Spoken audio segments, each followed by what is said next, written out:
Oceansize were a progressive rock band from Manchester that was active in the 2000s, and like most progressive rock bands, they had an affinity for weird time signatures. For many such bands, this affinity is just another way of showing off. It goes hand in hand with flashy guitar solos, ultra-fast syncopated playing, and unusual or complex harmony. Yet, if you look for these features in Oceansize's music, they are, for the most part, conspicuously absent.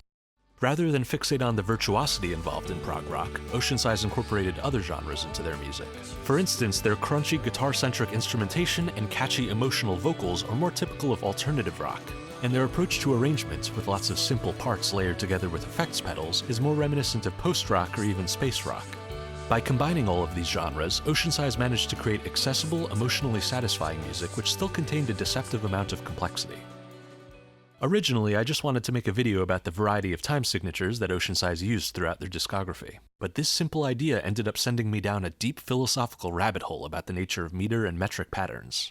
I'll be honest, this video is absolutely stuffed with charts and numbers and all kinds of weird esoteric crap, and I have no idea whether it'll really interest anyone. But after struggling through this analysis, I feel like I came out the other end of the rabbit hole with a renewed understanding of precisely what it is that makes Oceansize's music so unique, and by God, I'm gonna try to explain everything I can. One key aspect of my analysis entails drawing a distinction between rhythmic complexity and metric complexity. Put simply, rhythmic complexity applies to what goes on inside each measure of music. A uniform series of quarter notes or eighth notes has low rhythmic complexity. Lightly syncopated eighth notes with a few 16th notes thrown in has medium rhythmic complexity. And if the measure is stuffed with heavily syncopated 16th notes and tuplets, it has high rhythmic complexity. On the other hand, metric complexity applies to the borders of the measure and beyond. One half of this concept is the count of the meter itself. A simple meter like 4/4 has low metric complexity, a small irregular meter like 7/8 has medium metric complexity, and a large irregular meter like 13/8 has high metric complexity. And then there's what happens to the meter from measure to measure. A single meter repeated in groups of 4 has low metric complexity. A single meter repeated in, say, alternating groups of 5 and 6 has medium metric complexity, as do 4-measure groupings that alternate between 2 different meters. And finally, even less regular patterns, which vary among many different meters, have high metric complexity. However, rhythmic and metric complexity need not go hand in hand. Take, for instance, the electronic musician Squarepusher. He is known for his high-velocity breakbeats and complex jazzy syncopations. A typical Squarepusher track has very high rhythmic complexity, with lots of fast technical drum work. But this all plays out over a 4/4 meter, usually following simple, regular 8 or 16 bar metric patterns. In other words, very low metric complexity. Oceansize fall on the exact opposite side of the spectrum. For a progressive rock band, especially one so well known for their use of odd time signatures, they have surprisingly low rhythmic complexity. Many of their guitar parts follow fairly repetitive eighth-note patterns, often with single melodic lines that are only given a sense of fullness with effects pedals or by being combined with other rhythmically simple patterns. And while Oceansize's drum parts often have a little bit more rhythmic complexity, they generally shy away from the ostentatious trickiness that characterizes lots of prog rock drumming. Instead, the real meat of Oceansize's music is the sprawling patterns of meter changes and occasionally even polymeters which play out across their songs. Perhaps one of the reasons metric complexity is somewhat underappreciated is that it's difficult to illustrate concisely, unlike rhythmic complexity, which is pretty easy to illustrate using regular music transcription. Because rhythmic complexity generally occurs inside the measure, there's usually no conceptual problem with considering each rhythmic idea individually, only a few measures at a time.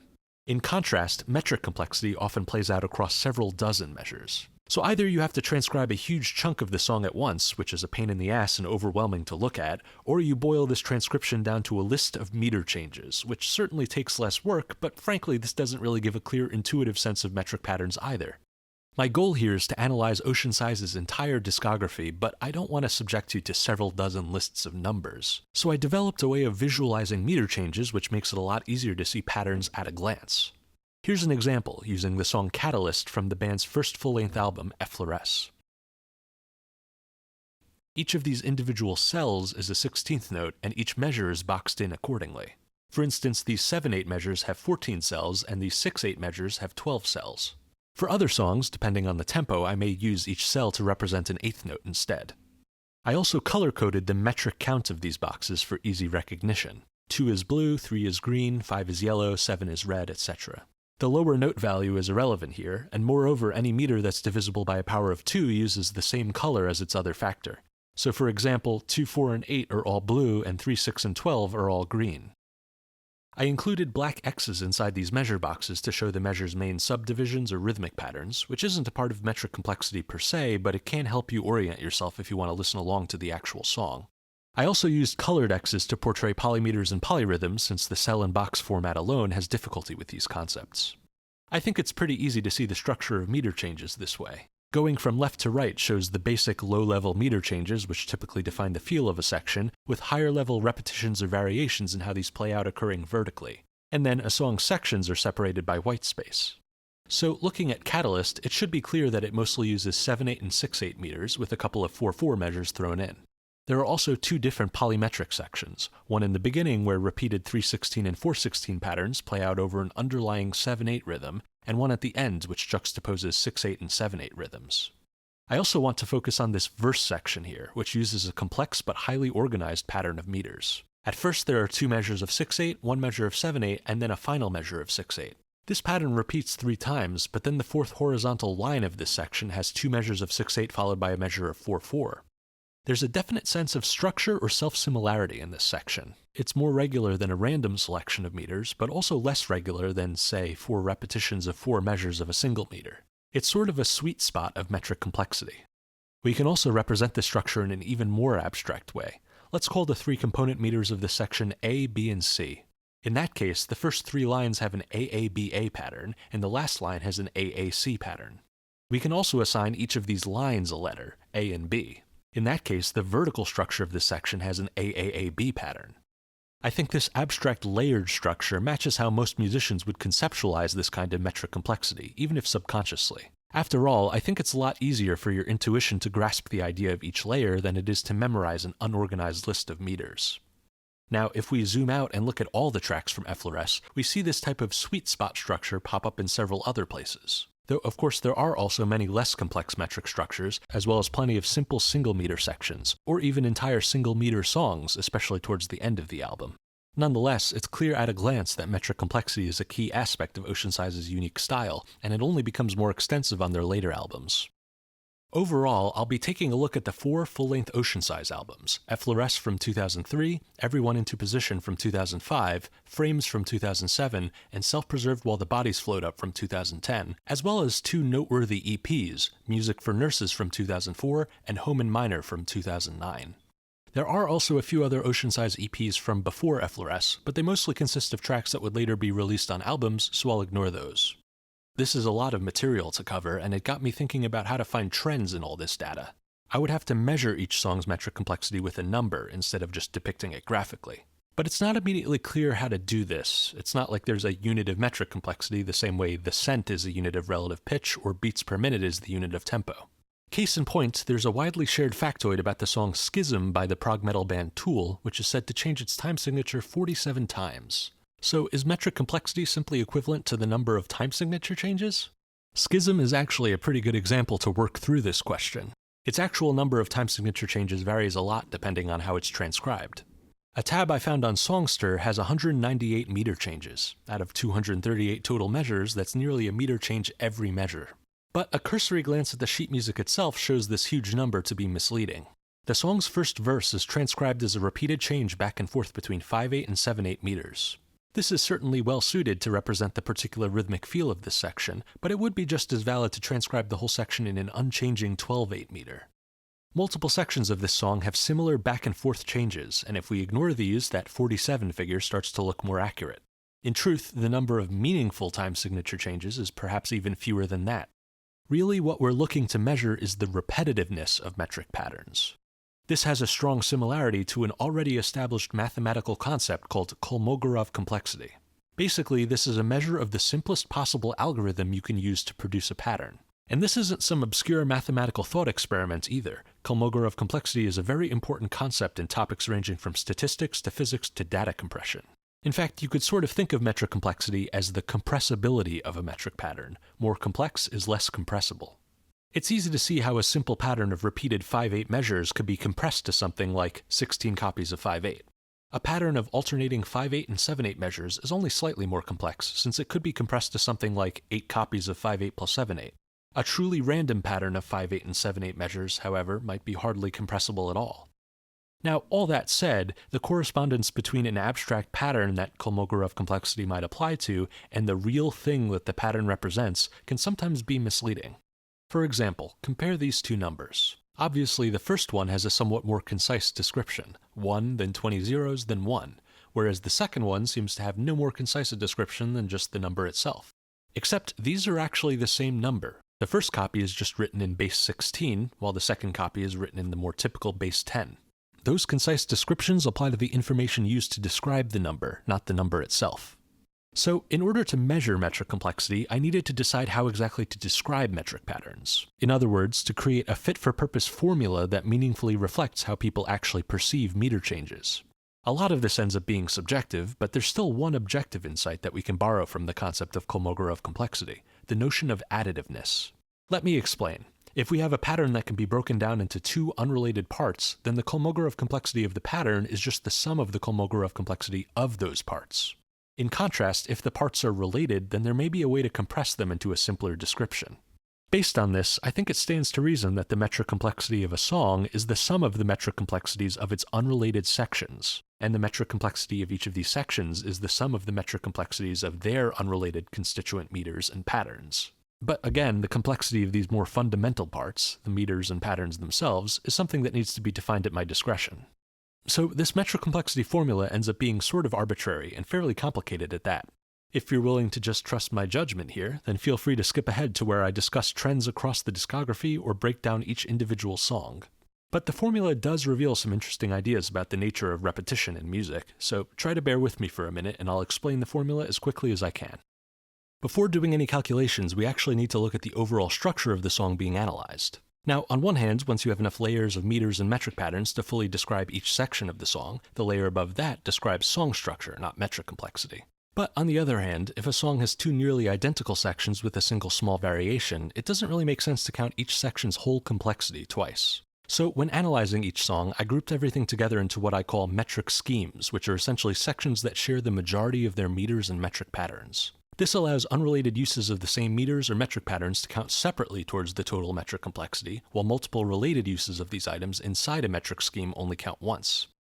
For some songs consisting entirely of one time signature, every section may end up falling into a single metric scheme. Of course, where to draw the line between different metric schemes, as well as where exactly metric patterns end and song structure begins, is a bit of a subjective decision. In any case, we also need to assign points to each of these items. For meters, I essentially scaled the complexity upward with the prime factors of the meters count. 2 is 0 points, 3 is 1 point, 5 and 7 are 2 points, and 11 and 13 are 3 points. This eliminates the distinction between 3, 4, 6, 8, and 12, 8 meters, for instance, since 3, 6, and 12 only differ by powers of 2, which is itself 0 points. 9, 8, and 15, 8 are the other most common non-prime meters and end up getting 2 and 3 points respectively.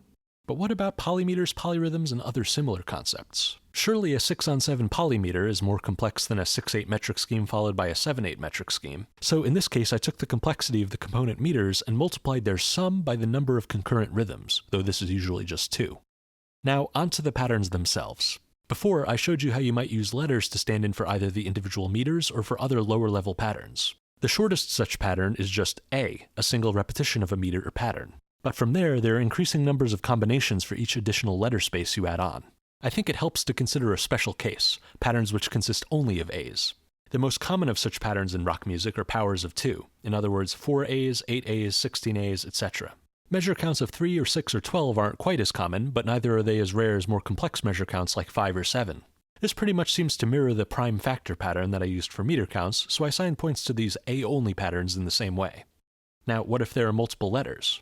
For a 2-length pattern, there's only 2 options, AA and AB. For a 3-length pattern, this grows to 5 options, AAA, AAB, ABA, ABB, and ABC.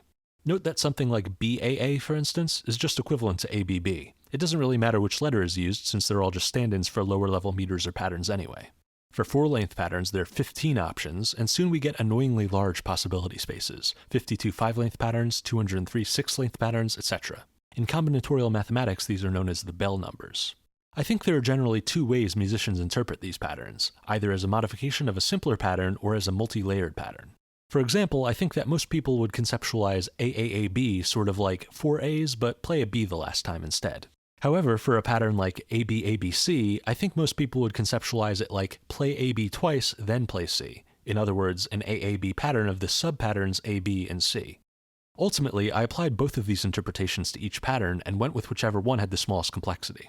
Modified patterns were given the same number of points as an unmodified A-only pattern of the same length, plus 1 for every modification and plus 1 for every new letter past B, since it's harder to keep track of a greater variety of meters and subpatterns.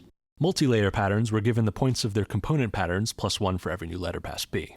Note that in each layer of a multi-layered pattern, multiple subpatterns which have the same general form I only counted once. So if I interpret ABAC as an AB pattern of AB and AC, then AB and AC only count as 1 point total, not 1 point each. In practice, here are the more common pattern complexities. AB is 1 point, all 3-length patterns of A and B are 2 points, and ABC is 3 points.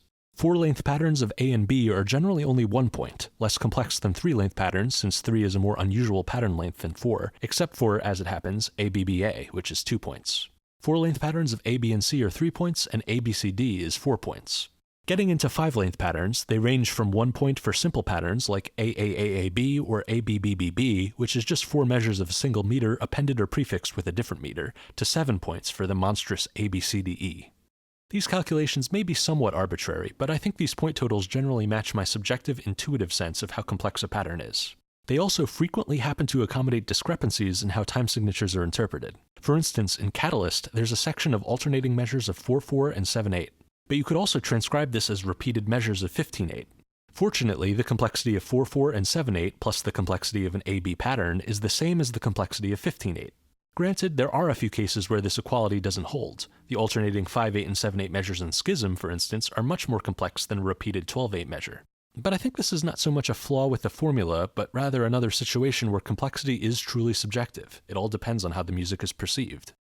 To illustrate this whole process, here's my calculation for the metric complexity of Catalyst, which ends up coming to 25 points. Ultimately, this song's 2 polymeters, the 7/4/3 polymeter in the beginning and the prolonged 7/6 polymeter at the end, constitute the majority of its complexity points. Okay, now that I've described the metric complexity formula, I can apply it to the entire Oceansize discography. The overall point totals can be visualized either on a per-song basis or averaged over the total number of songs on each album. Note that for each of the bars in these charts, the lower blue portion represents the contribution of meter length to metric complexity, and the upper red portions represent the contributions of lower-level and higher-level metric patterns, which allows us to further distinguish between songs or albums of similar complexity.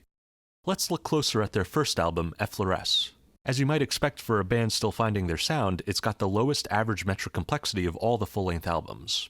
There's still a lot of variety within the album, though. Even though a whopping 8 tracks score less than 10 points, there are 3, Massive Bereavement, You Wish, and Remember Where You Are, which end up in the band's top 11 most metrically complex songs. I say top 11 because there ends up being a 3-way tie for 9th place.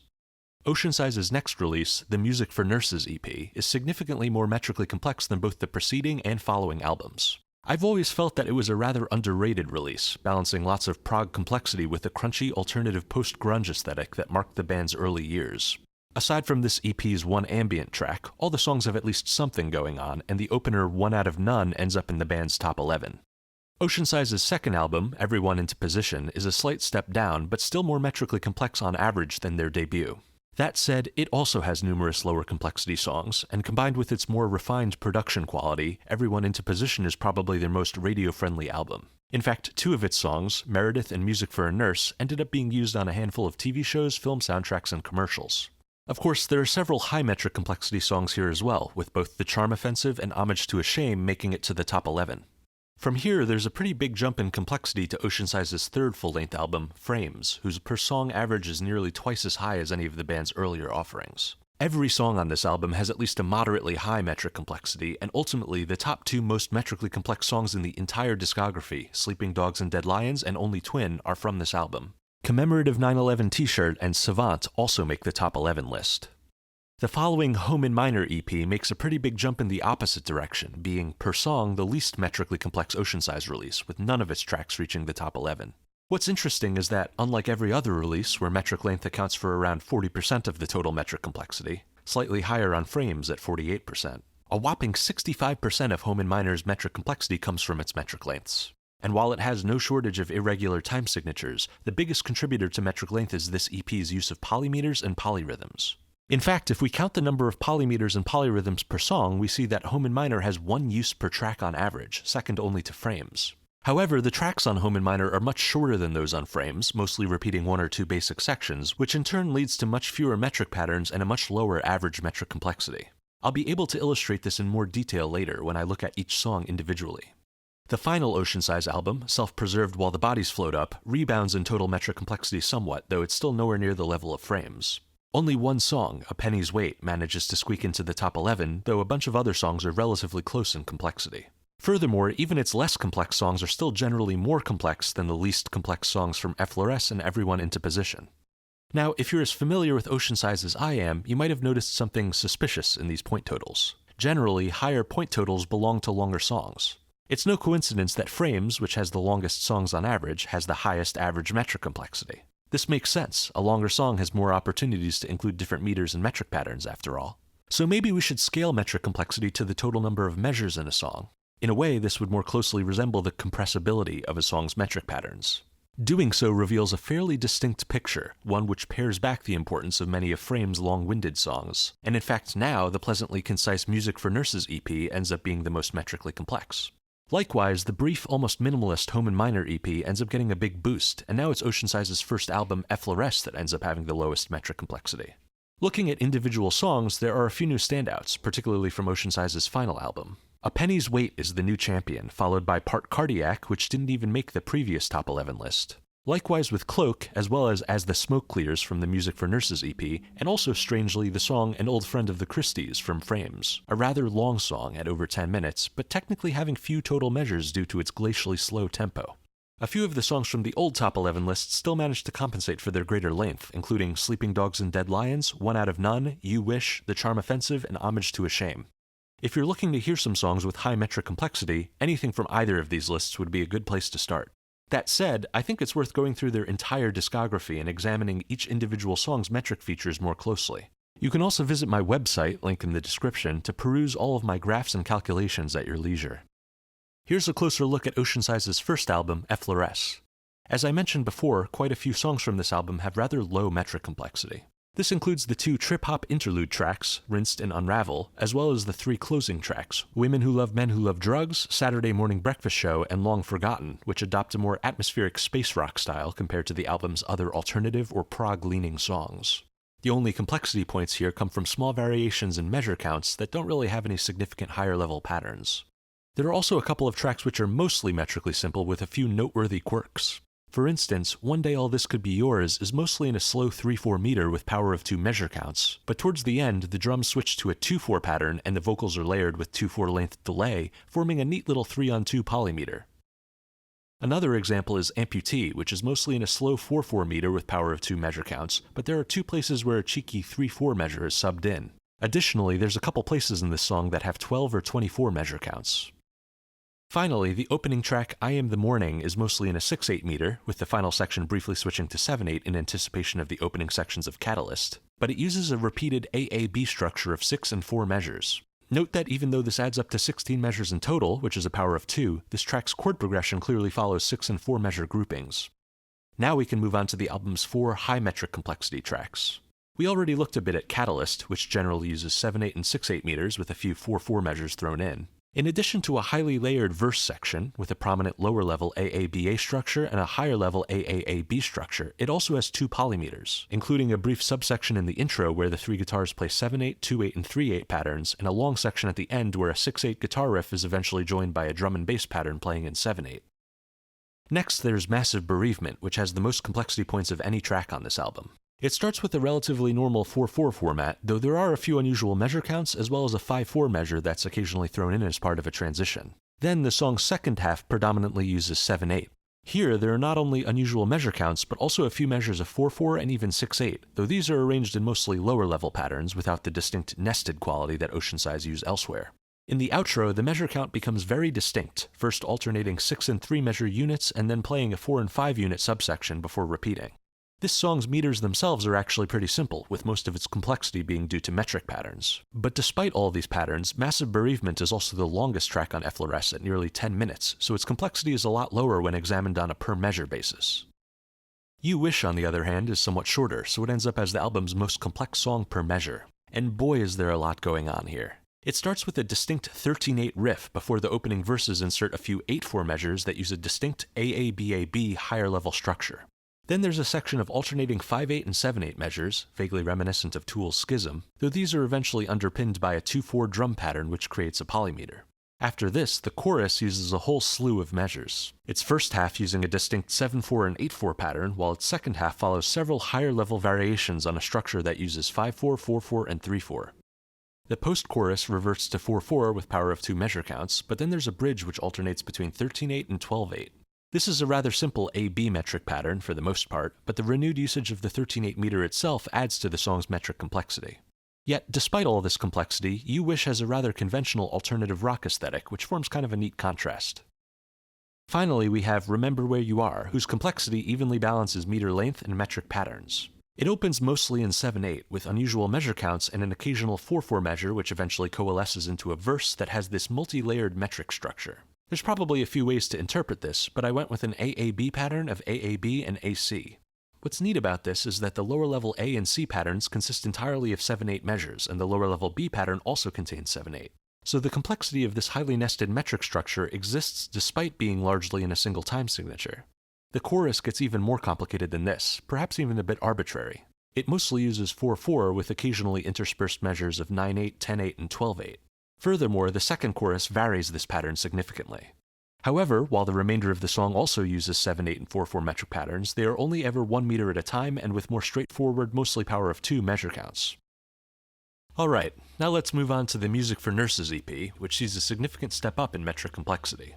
Its middle track, Drag the Now, is completely ambient and has no meter, which reduces the average complexity per track. But when normalized per measure, this EP ends up being the most metrically complex Oceansize release. Even Music for Nurses' simpler songs have something going on. Dead Dogs and All Sorts mostly serves as a build-up for the final track, but itself consists of alternating measures of 18/8 and 12/8, already somewhat complex, but then incorporating additional patterns in its final section with a bunch of extra 12/8 measures. There's also the song Paper Champion, which starts in 4/4. Note that the intro's guitar lines don't actually come in on the 1, however, which might make the meter sound more complicated than it actually is. But then the song quickly switches to a 9/8 meter. This continues for a while with power of 2 measure counts, except for a brief drumless part lasting 5 measures, but eventually comes to also incorporate a few 10/8 measures using an AAAB metric pattern. As the Smoke Clears is much more metrically complex, especially on a per measure basis. It starts with a few unassuming 4/4 measures, albeit with a 10 measure count, but then begins its main motif, a combination of 6/8, 7/8, and 6/4 with an ABBC structure. At first, this metric pattern feels a bit random, but after a short 6/4 only section, the main motif is played polymetrically over a 4/4 drum part, and it becomes clear that its total length is indeed evenly divisible by 4. These sections are repeated, eventually incorporating a new section that uses 6/8 and 7/8 in an AABB pattern. Later, this is expanded with 1 measure each of 7/8 and 5/8, which is then rebracketed so that these 2 meters form an AAAB pattern. Eventually, this makes its way back to the opening riff, but now it's shortened into 3/4 measures instead of 4/4. Overall, this song has quite a few different meters and some interesting metric patterns. But then, finally, there's the imposing opening track, One Out of None, which is high up on both the per song average and per measure complexity rankings. Partly, this is due to its predominant 6/8 compound meter. Even though it sounds rather simple to expand this meter's 2 count to 3 in the song's chorus, this technically involves the rather more complex 9/8 meter. The other reason for the song's high complexity is its relative lack of repetition. After some introductory 6/8 sections, there's a verse that incorporates a few 7/8 measures with a multi-layered metric pattern. ABAA and BAAA patterns are arranged with a higher level ABAC structure, with a C pattern incorporating an extra 6/8 measure at the end. The second verse is a shorter variation, amounting to AC alone.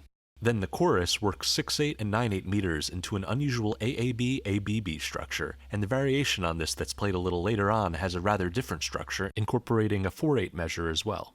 After this, the bridge section intersperses 6/8 with a few rather unexpected 9/16 measures, interrupting the 8th note feel used throughout the rest of the song. And then soon after, even this regular ABA4 structure leads to a variation involving 9/8. Finally, the lead-in to this song's 6/8 outro is composed with some unexpected pauses that end up creating 7/8 and 8/8 measures. Overall, this is really just a wickedly complicated track. Next up is Oceansize's second full-length album, Everyone Into Position. Much like Effloresce, there's a good number of relatively simple tracks here. In particular, Heaven Alive and New Pin both only use 4/4 meter, largely with power of 2 measure counts. And then there are Meredith and Mine Host, whose exclusive use of 4/4 meter tends to feature a few more unusual measure counts. There are also a couple of tracks which seem pretty simple, but actually have a decent amount of nuance. First, there's Music for a Nurse, which, by the way, has no relationship to the foregoing EP of similar title. The song starts in 4/4, using a repeated 5-measure count, and when the drums come in, they play in 5/8, forming a surprisingly subtle 5/4 polymeter. It actually took me an embarrassingly long time to even realize there was a polymeter here. In the chorus, this expands to a 7-measure count, forcing the polymeter to truncate. And later on, the 4/4 parts drop out, leaving the 5/8 drum pattern to repeat underneath layers of ambient vocals and guitar noise. Another deceptively complex track is No Tomorrow. Its only 2 time signatures are the humble 4/4 and 6/8, but these are used to build some substantially complex metric patterns. One such pattern relies on a repeated motif which occupies 2 measures of 6/8. First it happens after 8 measures of 4/4, then 4 measures, then 2 measures, before launching into a purely 6/8 chorus. The second chorus has a 10-measure count, and then there's this convoluted breakdown section where various numbers of 4/4 measures are appended by a single 6/8 measure following a higher-level ABAC structure. The second iteration of this section shortens this to just AC, but then adds another 6/8 measure and 4/4 measure onto the final line. Overall, in addition to moderate metric complexity, this is one of the more rhythmically complex Oceansize songs, with an unusual pattern of emphases in this outro section despite its conventional use of 4/4 and power of 2 measure counts here. Of course, Everyone Into Position has plenty of songs which have lots of unusual time signatures as well. You Can't Keep a Bad Man Down is a more straightforward example, circling through 7/8, 5/4, an AAB pattern of 4/4 and 7/8, and an AABB pattern of 4/4 and 9/8. For the most part, this song's metric patterns are not that complex, except for the outro section, whose pattern has basically no internal repetition. That said, there are also no variations in how it's repeated. The album's closing track, Ornament the Last Wrongs, also has a moderate amount of metric complexity. Its first half revolves mostly around this long compound 18/8 time signature. There are technically these extra measures after each subsection of the intro, but since these are just held guitar notes without any accompaniment, they feel almost more like fermatas and not necessarily explicit metric changes. As a compromise, I assigned this particular feature only 1 metric complexity point. Eventually, the song develops into a compound 15/8 time signature. This preserves the basic 3/8 based feel of the intro, but this new metric scheme also has an AAAB pattern with the occasional 11/8 meter, which interrupts the 3/8s. The first version of this section is followed by a 12/8 measure that facilitates a transition to a simple 6/4 section, and then the second version actually replaces its last 11/8 measure with a 12/8 measure as a transition to the song's second half. This final prolonged section is relatively simple, repeating an A5B pattern of 6/4 and 4/4 measures. There are 2 real metric complexity standouts on this album. The first one, The Charm Offensive, peaks at number 5 on the top list of total metric complexity points, and indeed it is quite intricate. It starts with a slick 11/8 riff, which eventually transmutes into a chorus where 3 measures of 11/8 are alternated with a single measure of some other meter. The other meters end up being 7/8, 12/8, and 7/4 in an ABAC structure. This last 7/4 measure leads to a brief 7/4 section, followed by a section that alternates measures of 4/4 and 6/8. The chorus switches to 5/4 with an 18-measure count, before reverting to the complex 11/8 based section. Except here, the new ending measures are 10/8, 7/8, and a measure each of 12/8 and 10/8, though this variation still follows that higher-level ABAC structure. This is followed by a variation on the 7/4 section, which uses a 6-measure count, and after the alternating 4/4 and 6/8, there is now a brief pair of 9/8 measures before returning to the chorus. This iteration of the chorus has a few more unusual measure counts, with the second and third subsections having 7 and 14 measures respectively. And then, finally, the song ends with a more prolonged section of alternating 4/4 and 6/8 measures. The most complex song on the album is Homage to a Shame, which ties One Out of None for third place in complexity points. This song is largely based on 3/4 or 6/8, with a good amount of 5/8 as well, as hinted at in the brief intro. The main riff here uses 3 measures of 3/4 followed by a single other measure. First 4/4, then 3/4, which is just 4 measures of 3/4, and then finally 5/8. There's also a sneaky extra 3/8 thrown in after a chorus that otherwise uses 6/8 only. The real meat of this song happens towards the end, though. First, a pre-chorus that uses 7/8 and 6/8 in an AAB structure, and then a convoluted 5/8 based bridge section. Here, runs of aggressively played 5/8 measures are used to separate what you might consider the core structure. This in turn consists of 5/8, 4/8, and 7/8, where AAA, BC, and BAA lower level patterns are arranged in a higher level ABAC structure. Then all of this is followed by a mercifully simple 4/4 section, though it's worth noting that here the rhythmic syncopation is actually quite tricky. And then finally there's a brief and somewhat arbitrary section using 7/16, 5/8, and 6/8, which finally leads to a 3/4 outro. Together with the charm offensive, Homage to a Shame involves some of the discography's Oceansiziest meter changes, though the lack of polymeters in these complex songs sets them apart from the style used in the second half of the discography. So let's move on to Frames, the most challenging album to fully unpack. Up until now, I've been going through each album from its least complex songs to its most complex, but pretty much everything on Frames is stuffed with metric detail, so I'll just follow the track listing here. Commemorative 9/11 T-shirt starts with a basic 11/8 riff, which soon evolves into a 6-measure count chord progression that repeats throughout most of the song. There's a little subtlety here in the vocals, which at one point seem to follow an 8-measure count pattern, forming something akin to a polymeter but with measure counts. Eventually, the main pattern begins to include the 9/8 meter as well, with an AA-BA-BA lower-level metric pattern. I'm sure you've also noticed the reference to these two meters in the song's title. Anyway, then there's the outro, which at first listen just seems like a semi-randomly improvised rhythm. But there's a few spots where the drums sync up with these rhythms, including a seamless transition to the album's next song, so I think we need to consider these to be intentional metric patterns. They include 11/8, a lot of 7/8, a couple of 5/8 measures, and some 12/8 as well, which along with a considerable lack of repetition accounts for 20 of this song's 37 metric complexity points. The next song is Unfamiliar, which follows some more conventionally Oceansize-y metric patterns. The opening section alternates between 12/8 and 10/8, and this appears later in the song as well as a sort of bridge section. Then the song's verse and chorus use a general structure mostly consisting of 7/8 with a 4-measure count lower-level pattern, but occasionally including a 6/8 measure with an AAAB structure. These two lower-level building blocks are then arranged in several higher-level metric patterns, including AAB, AAAB, ABAA, and ABA. And then, in between the verse and chorus, there's a transitional section that uses 12/8 and 4/8 in an AABB pattern, which after the chorus gets filled out into its own section, converts into an AAB pattern instead. The song's final section is in 13/8, and although the rhythmic syncopation here is kind of tricky, the metric pattern has a conventional power of 2 structure before the song ends with a brief 7/8 riff. Yet, despite having many distinct time signatures and a variety of metric patterns, Unfamiliar is far from the most metrically complex song on Frames. The next song, Trail of Fire, also has only moderate metric complexity. The main riff here is an AB pattern of 7/4 and 5/4, which aside from the 4 initial lead-in measures is repeated in sets of 12 measures. In addition to the song's first 2 verses, this metric scheme also serves as a prolonged outro section. Anyway, after each verse there's an interlude section, the first using a 13/4 time signature with a 7-measure count, and the second playing 7/4 on its own, though this is eventually juxtaposed with an even-sounding 4/4 drum groove, i.e. a 7/4 polymeter. In contrast, the song's bridge is mostly in 5/4, really with a 5/8 kind of feel, though after every 8 measures an extra 6/4 measure is added in. Alright, now we move on to some songs whose metric complexity is a lot more difficult to explain. The first of these is Savant, which ties for number 9 in per-song metric complexity. It can actually be boiled down to various combinations of 4/4, 5/4, and 6/4 meters, with most of the metric complexity coming instead from the song's use of polymeters and metric patterns. The opening riff uses 6/4 and 4/4 in an ABABA pattern, or arguably what amounts to an extremely slow 13 count. The subsequent verse overlays a similar 13 count pattern with a 4/4 drum groove, essentially an additive 13/4 polymeter.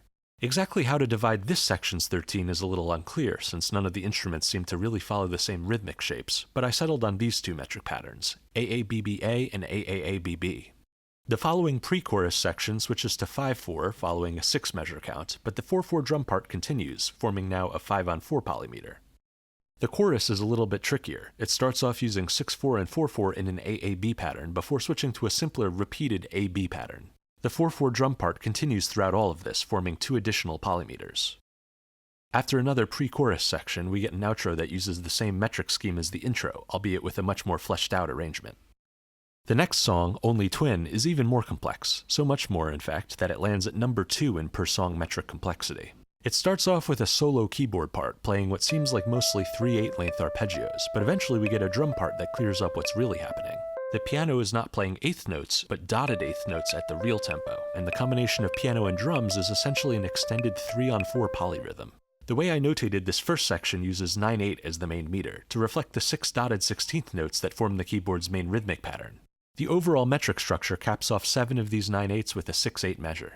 Then, when the drums come in to clear up the actual tempo, they have a completely different metric structure, which is nonetheless designed to be the exact same length. It uses 7/8 and 5/8, first with an AB4 pattern and then an AB7 pattern. It's pretty neat how these seemingly unrelated patterns manage to line up not just by total length but even by line. Anyway, the next section lets the drum sync up with the keyboard's 9/8 measure, but also cuts the higher level metric pattern down from ABAB to just ABA. And then the following section returns to the 3/4 polyrhythm, but now the 7/8 and 5/8 meters are arranged into an ABBA pattern, whose length is conveniently still divisible by the keyboard's 3. From here, there's just one final prolonged outro section, but it's a doozy. The drums abandon their original tempo and sync up with the keyboard's dotted eighth notes, re-establishing the illusory tempo from the song's intro. This shift is what you'd call a metric modulation. In order to portray this tempo change, I essentially had to stretch out the visual depiction of the song's opening sections. The relative lengths of each of these lower-level metric patterns are still the same, but the arrangement lends itself to a new set of meters. You could probably portray these with higher meter counts than I did, but I stuck with 6/4 and 4/4 in alternating AAA and AABAA patterns, all with a simple 4/4 drum groove underneath that forms a truncated polymeter. Overall, this song is outright monumental in how it uses all kinds of different metric and rhythmic techniques. The metric complexity of the next track, An Old Friend of the Christies, is a bit more deceptive. Though it doesn't have as many metric complexity points as Only Twin, its incredibly slow tempo makes it a much shorter track by measure count, landing it at number 3 in per measure metric complexity. The predominant meter here is just 4/4. After a 5-measure fade-in, the track's verse also develops a 5/8 motif, which is used to prefix some number of 4/4 measures. The first iteration has an AB4 pattern before launching into an extended section which alternates between AB and ABB patterns. Or rather, it almost alternates. The second time, the ABB pattern is replaced with another AB pattern. Another AB4 pattern ends this section, and then we reach a sort of chorus which uses 3/4 and 5/4 in an AAB pattern, though on the fourth repetition the 5/4 measure is replaced by a 4/4 measure. This is followed by a few variations on the verse, which are also interleaved with several transitional sections that consist of only 4/4 measures, first a 3-measure count, then 6, then 7, before reaching the final chorus. I have to imagine that this track is a nightmare to actually perform. It's hard enough that it lacks virtually any internal repetition, but moreover its slow tempo makes it nearly impossible to feel a groove for. And ultimately, it's this kinesthetic sense of groove that forms the bedrock of memorizing complicated music. Add to this that the track's sparse arrangement would make any misstep sound really obvious, and it's no wonder that, according to setlist.fm, Oceansize only ever played this song live twice. Let's move on to the next track, Sleeping Dogs and Dead Lions, which takes the number 1 spot for per-song metric complexity. And it's no slouch when interpreted on a per-measure basis either, ending up number 3 on that list. There's a ton of different metric schemes throughout the song, though the main ones mostly use 5/4 and 7/4 meters. After a 7-measure count of 4/4 as an intro, the verse uses 5/4 and 7/4 in an AB pattern, before a few sections which use only 7/4. Eventually, we reach a chorus that has little internal repetition, using 6/4, 7/4, and 5/4 in an ABC pattern, and then in a C4B pattern. From there, the song repeats the 7/4 only section and chorus before we reach a variation on the verse. Here, the 5/4 and 7/4 are joined by a sneaky little 5/8 measure, forming a lower-level ABACB pattern before reverting to ABAB, which in total follows a higher-level AAB pattern. Next comes an even more complicated breakdown section. At first it uses 12/8, 4/4, and 11/8 in an ABCB pattern. But on the third repetition it cuts off halfway, forming a new variation in which the pattern continues as before but starting on the 11/8 instead. And now there's also a 10/8 measure instead of the second 4/4 measure, essentially a CDAD pattern. That is, except for the second of this variation's 4 repetitions. And then finally there's a transition consisting of a 5/4 measure, an 8/4 measure, and 2 7/4 measures before we reach the outro. Its first subsection uses 4/4 and 9/8, alternating ABAA and A4 lower-level patterns. However, its second subsection is a bit more vague. The vocals and drums seem to follow an AAA-BBC pattern of 4/4, 5/4, and 6/4, but the guitar could be construed as following 2 6/4 measures instead of the initial 4/4 measures. Your brain is probably a bit cooked after that, but Frames has more metric complexity to offer us in the form of its title track, The Frame.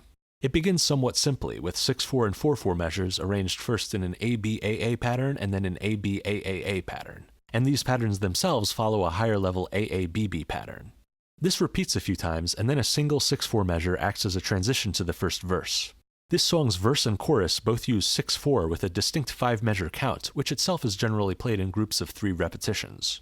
On top of this, the first verse has a guitar part playing in 9/8, grouped as 4 + 5, which forms a subtle 9/12 polymeter. And then the chorus adopts an even more unusual polymeter based on 5/4. Typically, a polymeter's two constituent meters are played on separate instruments, but here pretty much every instrument emphasizes the downbeats of both meters. It's kind of a weird effect where counting in 5 or 6 seems to fit no matter what instrument you're paying attention to. Fortunately, the song is pretty simple from here, mostly repeating that 5/6 polymeter, except for a couple sections towards the end that switch to 6/4 alone, either in 6-measure or 4-measure counts. And then finally, there is Frames' bonus track, Voorhees. It's not quite as complicated as some of the other tracks, but it still contains some neat metric patterns. Its main metric scheme uses 9/8 with a 6-measure count, though before each chorus this is cut off to 4 measures. The chorus itself is a little trickier, using 7/8 and 4/8 with an A4B metric pattern. Additionally, the drum part here plays in 4/8 alone, forming a 7/4 polymeter. The second chorus jumbles the 7/8 with 5/8 and 3/8 measures in an ABAC pattern, which then alternates with the original metric pattern. Also note that the drums in this second chorus do not play a polymeter. This all leads into a bridge section that uses a longer 7/4 meter in simple 4-measure counts, at least until the final repetition, which replaces the last 7/4 measure with 13/8.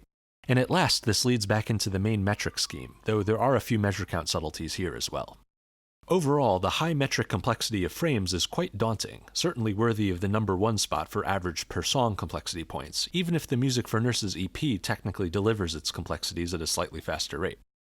Compared to Frames, the subsequent Home and Minor EP is much less complex, though it does retain some nuance with a distinct approach that makes heavy use of polymeters and polyrhythms. Its lower per-song average metric complexity is also partly due to the track Monodrones, which is completely ambient and has no meter.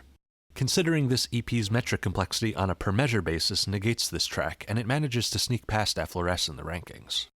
Another relatively simple track from this EP is Disneyland, which consists entirely of a 6/8 drum groove juxtaposed against a 4/4 piano part. However, the piano part is rather sparse, with a bit of an unusual syncopation, which may make this relatively simple 3/4 polymeter a bit hard to pick up on at first. And then there's the song Legal Teens, which is the only track on this EP besides Monodrones to contain no polymeters. Its verse consists of 7/8 and 6/8 measures in an AAB pattern, while the chorus modifies this to an AABB pattern. Then the outro's drum groove resorts to 7/8 alone for 10 measures, before abruptly lopping a quarter note off the end of this meter, transforming it into 5/8. Several tracks on the Home and Minor EP have rather ambiguous metric patterns. Getting Where Water Cannot is the first example of this. There's a clear sense of structure from line to line, with the first one consisting of 27/8 notes and the second consisting of 33/8 notes. But the constituent guitar, vocal, and drum patterns have a sort of rambling quality that makes it rather difficult to pin down exactly where the measure boundaries should be drawn. To me, the first line sounds like 9/8, 10/8, and 8/8, and the second line sounds like 9/8, 10/8, and 14/8. In the chorus, the guitar and vocals more clearly follow a 4/4 pattern, though their arrangement is a bit loose. And in addition, the drums here play a subtle polymetric 5/4 pattern, which is a bit easier to hear if you focus on the snare drum. First, this polymeter truncates after 8 4/4 measures, but in the final chorus it's untruncated. This last section also layers in an additional electronic drum part that matches the guitar and vocals 4/4 meter. The patterns in the EP's title track are a bit easier to hear, though not without their own subtleties. It starts with an extremely slow 4/4 drum groove, which continues throughout most of the remaining sections. Starting in the verse, it's joined by a polymetric 7/8 figure played on guitar and vocals. And then in the chorus, 2 repetitions of this polymeter are followed by 2 regular 4/4 measures. In the second chorus, this is modified to 2.5 measures. Finally, the outro reverts to 4/4 alone, but soon this is joined by a 6/8 poly rhythm played on guitar and keys.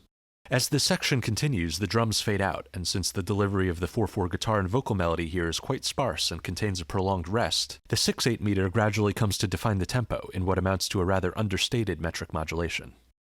And then finally there is The Strand, ostensibly the most metrically complex song on the EP. It essentially repeats a single pattern at length, though the metric qualities of this pattern are quite sophisticated. In its first form, this pattern consists of a circuitous drum groove lasting 68th notes. As with Getting Where Water Cannot, the measure boundaries here are fairly ambiguous, though ultimately most of the ways you could describe them have similar degrees of metric complexity. Ultimately, I settled on a cycle of 11/8, 10/8, 13/8, 2 more 10/8s, and a final 6/8. After a few repetitions, guitar and vocals start to join in. These have a very slow-paced delivery, and their structure may not be apparent at first, but as they build up density and clarity, a half-note beat structure becomes audible. It follows a pattern of 2 4-beat measures, a 3-beat measure, and a final 4-beat measure. This general structure, really 8 + 7 or just 15, is layered over the drum's more abstract and dysrhythmic metric pattern in a sort of polymetric fashion. I say sort of because technically both patterns have the same total metric length, though the contrast in their metric components is essentially the same as what would occur in a polymeter. The Home and Minor EP's short and relatively repetitive song structures mark a stark departure from the style of Frames, and you can imagine Oceansize may have recorded this EP as a sort of break from that album's long and demanding song structures. However, it preserves much of Frames' fascination with polymeter and polyrhythm.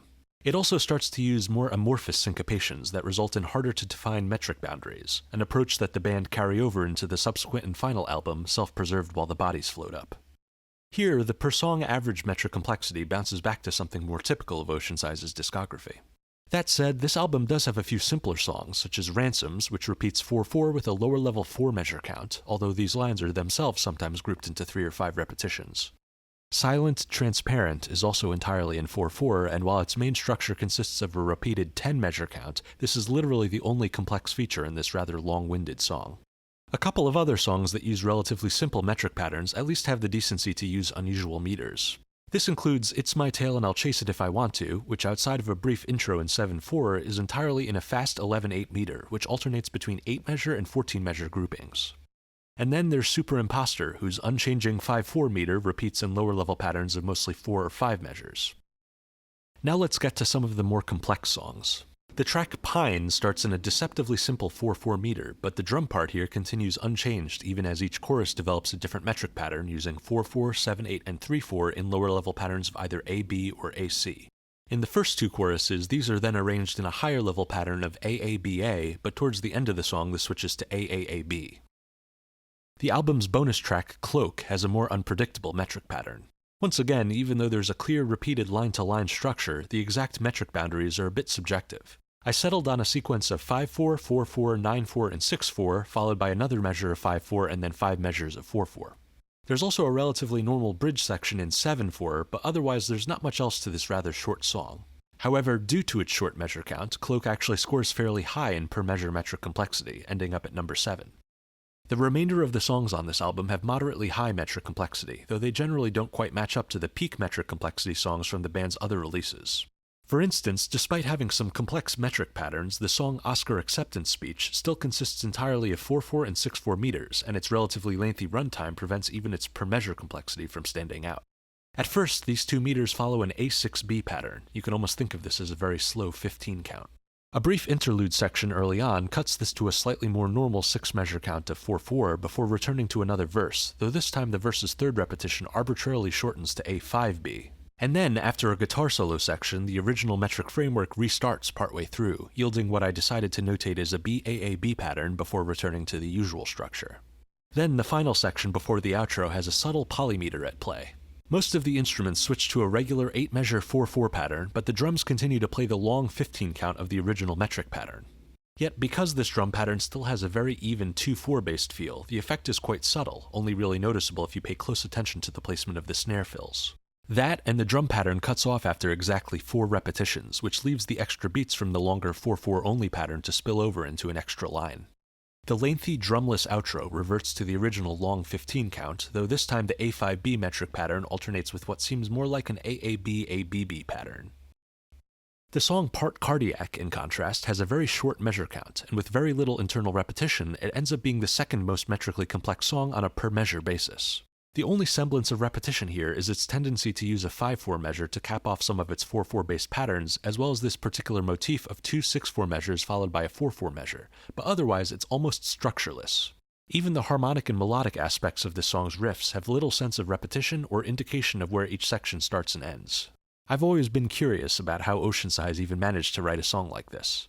That said, the only meters at play in this track are 4/4, 5/4, 6/4, and 7/4, which keeps its per-song metric complexity from entering the top 11. Superimposer has almost the opposite approach, with plenty of internal repetition and quite a few unusual meters.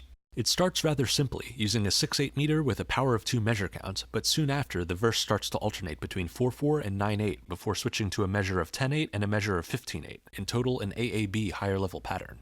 There's also another section after some of the verses that caps off several 10/8 measures, first with the 9/8 measure and then later on with the 15/8 measure. The song's chorus uses the same 6/8 metric scheme as its intro, though its rhythmic complexity is much higher, with an unusual accent pattern and a vocal part that doesn't come in until the third measure. It's a bit easier to hear the underlying meter of this section if you focus on the snare drum hits, which pretty much always fall on each of these 6/8 downbeats. As the song continues, there are also two other metric schemes, one which has a normal 7/8 structure and one which repeats 10/8 and 7/8 in an AAAB pattern. The song Build Us a Rocket then also has some misleading rhythmic features, though here they have much stronger metric implications. Its first section resembles a normal 7/8 metric scheme, but the first line is an eighth note long and the last line is an eighth note short. It might be tempting to treat this whole thing as using only 7/8, construing these eighth note shifts as a rhythmic syncopation. But in my experience, trying to count this entire thing in 7/8 feels really unnatural, which necessitates these changes in meter. Each line has an AAAB sort of structure, making the higher level metric pattern ABC. The following section reverts to only 7/4, though here too the syncopations are kind of unusual. The phrasing tempts us to hear the first beat here, especially when the vocals join in. But the last two measures of this section revert to a more natural phrasing, and the way I've notated the pattern here also better fits in with how the section comes out of the previous one and into the next one. Then, after a 14 measure count of more normally syncopated 7/4, there's a sort of arbitrary transition section consisting of 3 10/8 measures, 2 7/8 measures, and a final 4/8 measure before entering the song's final section. It's primarily in 9/8, with a single 4/4 measure arranged in alternating A4 and ABAA patterns. And then a small variation shortens this motif to 6 9/8 measures and a single 6/8 measure, before the song closes with something similar to the earlier transition, 3 10/8 measures ending with 2 4/8 measures. Perhaps the most interesting song on this album, though, is A Penny's Weight. In terms of per-song metric complexity, it manages to tie for 9th place, but due to its short runtime and relatively slow tempo, it ends up with the highest per-measure complexity of any Oceansize song. It's also an incredibly difficult song to assign meters to, since each instrument seems to have a fairly independent rhythmic feel and harmonic timing. Nonetheless, I feel like I managed to capture a sort of happy medium of these elements here. The verse consists largely of 4/4, 6/8, and 7/8, first with an ABB pattern where the vocal part really emphasizes the feel of these 6/8 measures, followed by a CC pattern and then repeated 3 times total. However, the first verse section makes a bit of an arbitrary adjustment to this structure, replacing the second pair of 7/8 measures with a 4/4 measure and a 13/8 measure, noticeably prolonging the length of this line. From here, there's a pre-chorus which alternates 4/4 with first a 7/8 measure and then a 9/8 measure. And then the chorus has a completely different approach. It's entirely in 6/4, but the main melody plays with a triplet feel, which divides up these measures as if they were in 9/8. And not the usual compound 9/8, but an additive 9/8, making this feel much more like a true polyrhythm than a mere triplet feel. At the end of this song, the instruments playing in 6/4 drop out entirely, converting the entire section to 9/8 in what amounts to a metric modulation. Okay. Now that I've summarized the metric structure of every Oceansize song, there's not much else for me to say. This video has gone on way too long, so if you've managed to make it this far, thanks for sticking with me the entire time. I put a link to my website in the description if you want to look at these metric structures and the metric complexity calculations in more detail. And as always, if you have any questions, leave a comment and I'll do my best to explain.